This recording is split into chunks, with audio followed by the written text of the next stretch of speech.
¿Qué tal, banda? ¿Qué tal, mis valedores de la historia, la política y el desastre nacional? Bienvenidos una vez más a este rincón donde nos atrevemos a pensar en voz alta, aquí en Soy Salmón. Hoy vamos a dejar de lado la nota roja del presente para meternos en la nota roja del pasado, que a fin de cuentas es la misma gata pero revolcada. Vamos a hablar de ese viejo barbón, de ese primer jefe que nos vendieron en las estampitas de la papelería como el gran estadista, don Venustiano Carranza. Pero no se crean el cuento oficial, no. Hoy vamos a desmenuzar lo que nos cuenta Manuel Plana en su libro sobre el ascenso de este dirigente político y el proceso revolucionario en Coahuila. Porque resulta, fíjense ustedes nada más, que la historia no es tan simple como nos la contaron los maestros de la SEP. Para empezar, hay que entender una cosa fundamental que nos dice Plana. Coahuila no era un estado muerto de hambre. No, señores.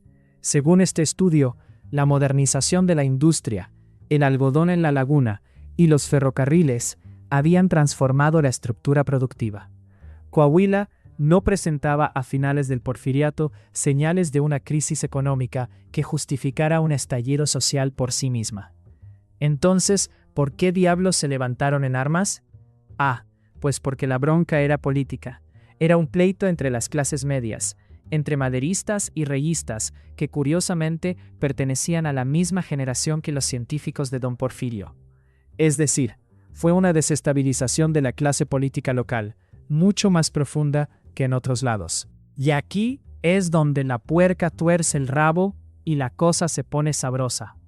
Plana nos dice que, aunque Carranza y Madero se las daban de líderes nacionales, en realidad nunca lograron controlar esa joya económica que era la laguna. ¿Y quién sí se hizo fuerte ahí?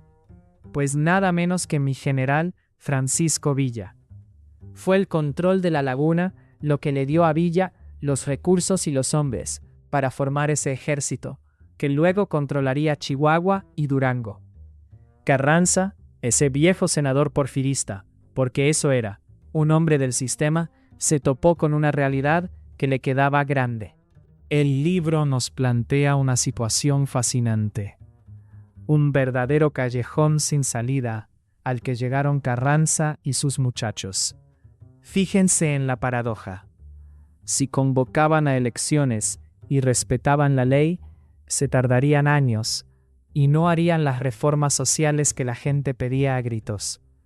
Pero si hacían las reformas a la brava, sin ley, perdían la legitimidad por la que supuestamente estaban luchando. Vaya dilema burgués. La lucha revolucionaria ya había transformado a los combatientes en dirigentes sociales que tomaban tierras y bienes por su cuenta, fuera de cualquier marco jurídico. Por eso, mis queridos escuchas, Manuel Plana concluye que la guerra civil, ese agarre sangriento tras la Convención de Aguascalientes, era absolutamente inevitable. No había de otra. O era la revolución social, o era la restauración del Estado Carranclán. Pero ojo, que el texto de Luis Felipe Barrón, quien reseña esta obra, también le tira su raspada al libro. Nos dice que sí, mucha economía y mucho contexto internacional, pero que el autor no nos termina de explicar cómo diablos un senador porfirista, que nunca tuvo intención de iniciar una revolución social, se pudo convertir en el líder indiscutible de la etapa más radical de la revolución. Esa, mis amigos, es la pregunta del millón que sigue en el aire. La historia no es de buenos y malos, es de intereses, de contradicciones y de balas que a veces se cambian por palabras. Ahí se los dejo para que lo rumien.